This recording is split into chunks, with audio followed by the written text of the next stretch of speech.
Okay, 20 hours till our destination. Tiberius Morrison. Are you ready to go home, darling?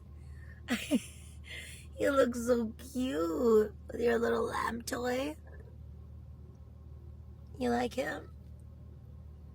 Tiberius, are you ready to leave? You're gonna hang out with grandparents for a little bit. Are you excited? Oh, who's that? Is that your papa? He's coming inside. Are you ready? Yeah. We got this. I mean, I think. Passenger princess. I'll learn how to drive. You can teach me how to drive. We're not doing that on this road trip. He was like a He was the friend. bachelor. No, he wasn't. He wasn't that. He was always a really nice guy, but he was kind of like in a more popular circle than me, so I didn't feel like I could be his friend in high school. Yeah, but I went over to his house. That's a bachelor. Was the bachelor. What?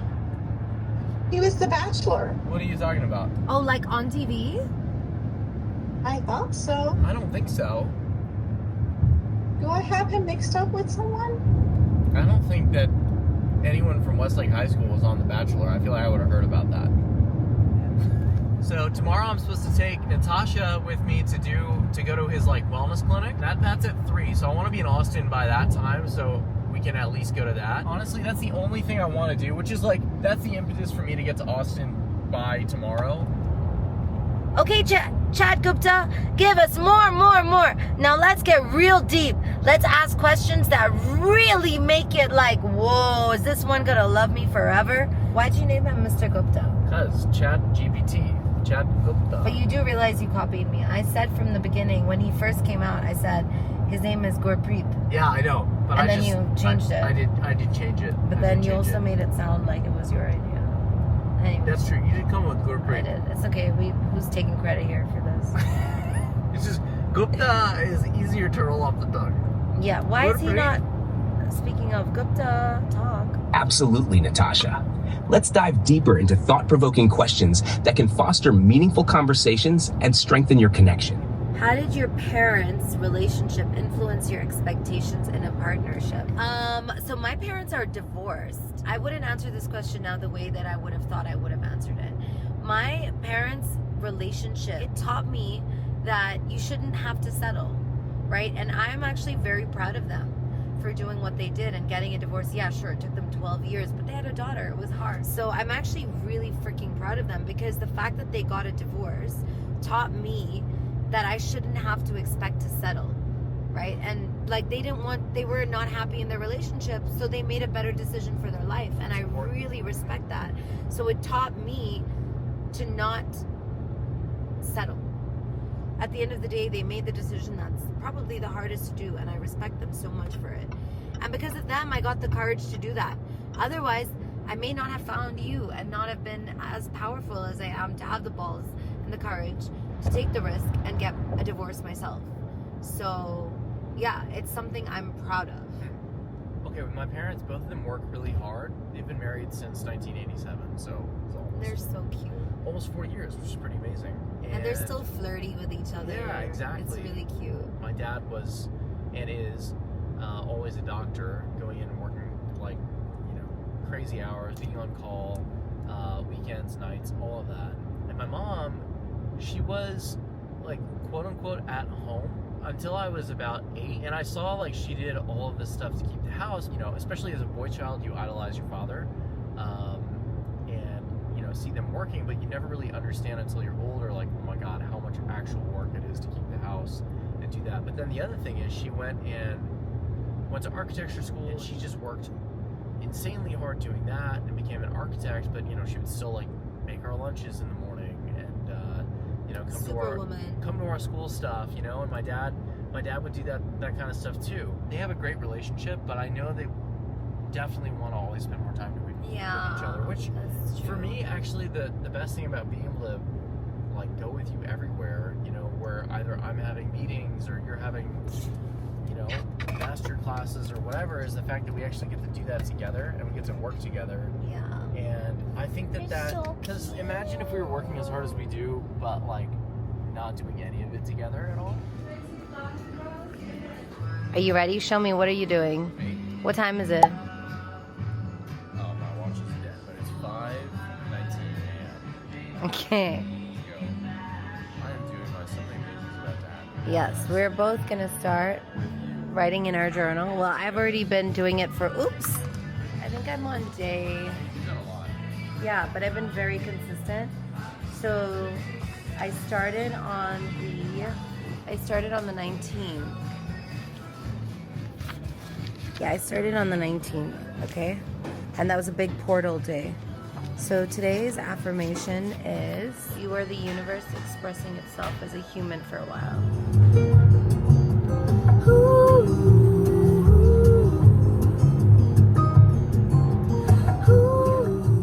Now, I think we were just both like on a mission to get all our work done. We got a bunch of calls done in the car. I worked on a brand pitch, 2 brand pitches actually. And actually we both did. We were just like conceptualizing how we do this. And now we've reached Austin. Yeah. Oh, I'm so excited to be here. Okay, so tell us, where are we going? Apparently this is a surprise for me. Yeah. Look at the winds, they're so crazy. Oh my gosh, the tree is down. Oh my gosh. Lord. And then I asked him about what you should wear, and he says she shouldn't wear a dress, since I do need to place pads at the base of the spine, straddling waistline. Oh.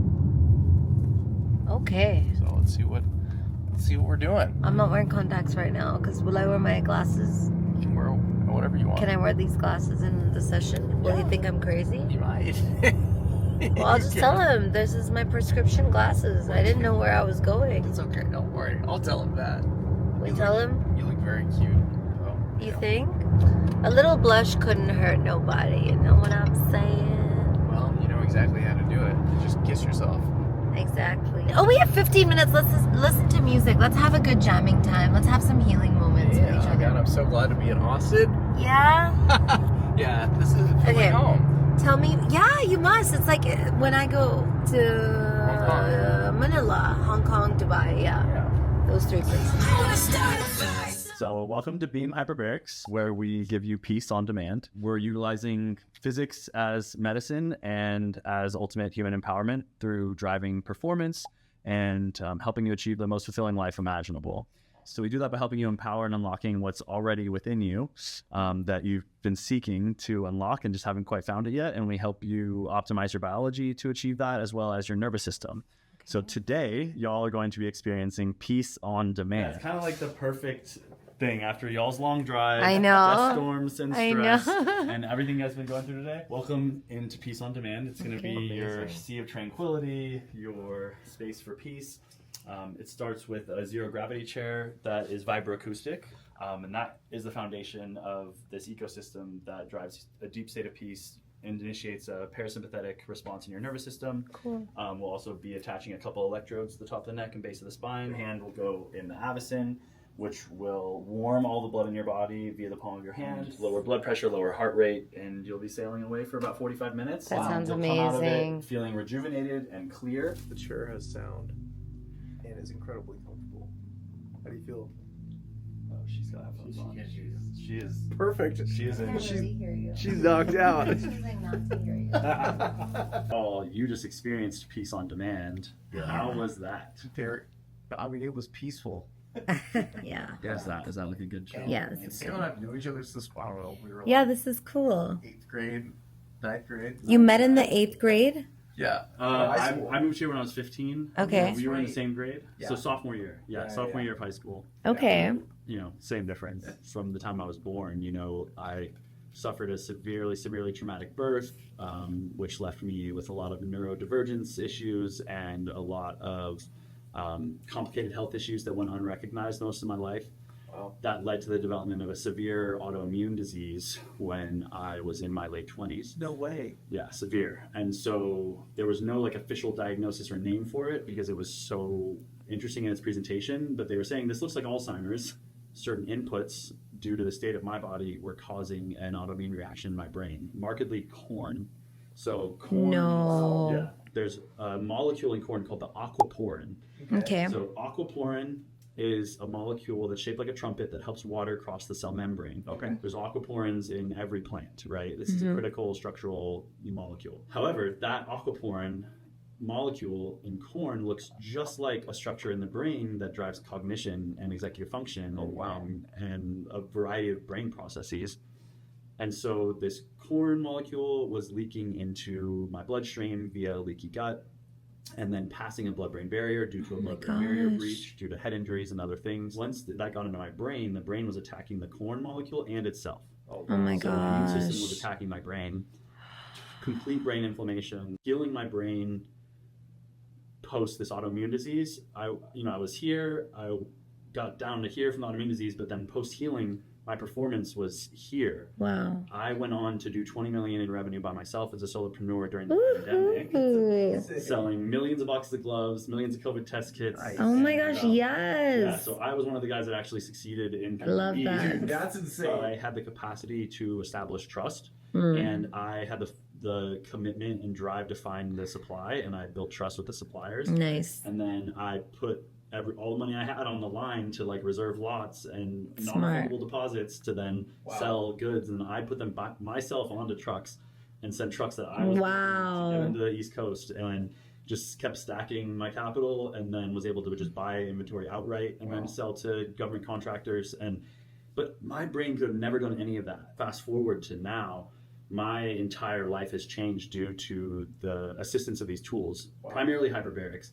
And then now Peace on Demand has driven massive transformation as well. Because once you find this ability to produce your own peace from your own neurochemistry and your own direction that your biology allows you to move forward in, it changes everything. True power comes from a place of peace. We have this complex system of neurochemistry in our body that is adaptive to our choices and is adaptive to our environment. And our bodies are meant to handle tremendous amounts of stress. We're a resilient species. Like you out there that feel stressed out, you're doing an incredible job, right? Like you're crushing it, you're succeeding in the way you know how, you're building in the way you know how, but you're also risking burnout by pursuing a cortisol-driven path forward. Dopamine makes cortisol feel good. So dopamine allows for stress to feel good and actually enjoyable. Interesting. But how long does the dopamine last? How long does this fulfillment from the dopamine last? Like, it's Like gone seconds, in an instant. But economy is generated off of continued stress. Mm-hmm. Because if you can stay in a stressful state, you'll buy things, you'll buy pleasure, you'll buy things to get away from pain. We've lost culturally this truth of how empowered we are from a place of peace. Because peace doesn't generate economy. I mean, look at the globe, look at the state of geopolitics, etc. When you're in a stressful state, the areas of your brain that are accessible for decision-making and action are the stress-programmed and adaptability-programmed areas of your brain for survival, short-term, because you're pushing oxygen to the rest of your extremities to get away from the bear that's behind you. Yeah. But there's no bear behind us today. There's this proverbial bear of achievement, of societal structures, of fear. As stress levels reduce, we've been shifted as a society towards a structure that values the appearances, the stress-driven achievements. And if the structures can be created for our entire lives that are powering us on dopamine that's fleeting, and the only way you get it is through these like milestones that the societal structure set, like we exist in a system where we're like limiting our human potential. And so you gotta break the loop. You gotta break the loop. And so that's what human beaming represents. So this is Beam Hyperbarics. Beam is, energy and infinite motion. You shine a light into space, it goes forever, right? Yeah. Humans have this infinite nature inside of us, this infinite quality. Some call it spirit, some call it soul. But we lose that ability or that cultural education to tap into that. Some people can, and they call it flow, or you might meditate or something like that, but I want to help people find that as a normal way of life. And so human beaming is the transition to cellularly, cerebrally, and energetically optimized for the most fulfilling life imaginable. That's where humanity shifts. When the fear of the biology is gone, then our relationship with time shifts. Having this shift now enables me to help empower others. So That's awesome. Yeah. Good morning.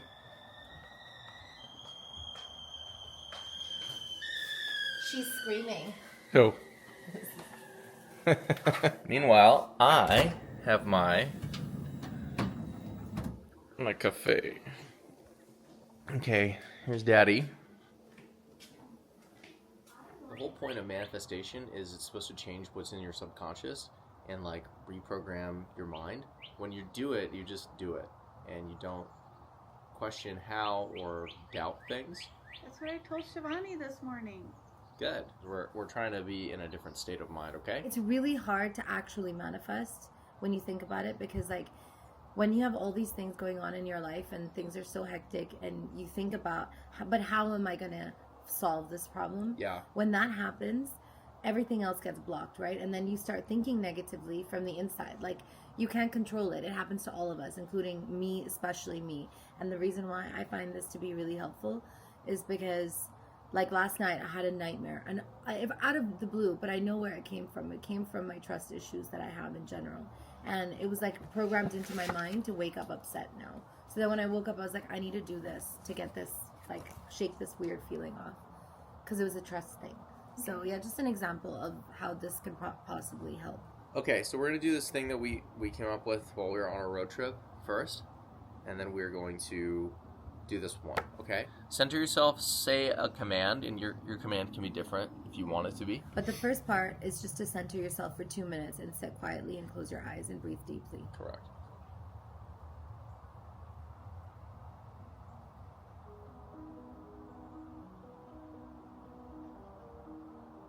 We're gonna all say this at the same time. Ready? Okay. 1, 2, 3. We command, we receive with absolute ease, joy, and speed. By the end of March, the full amount is present, available, and ready for our highest good. We release all resistance, and the universe orchestrates every detail, every connection, every opportunity, delivering this abundance in perfect, unexpected, and miraculous ways. We are worthy, we are ready, it is done. Thank you, thank you, thank you. Okay, here you go. Timer is going. Just visualize it.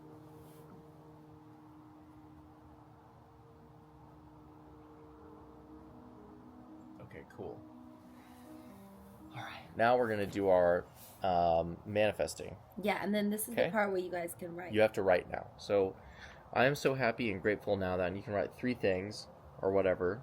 What amazing things happened lately? 3 amazing goals my future self has accomplished. I would suggest reading the first, the top part with a quote. Read that out loud, because then it programs you to thinking good and writing nicely. Yeah.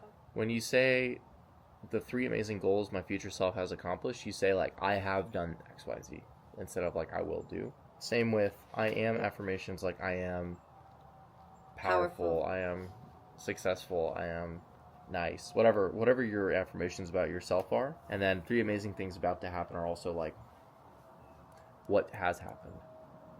Okay. But it's sooner.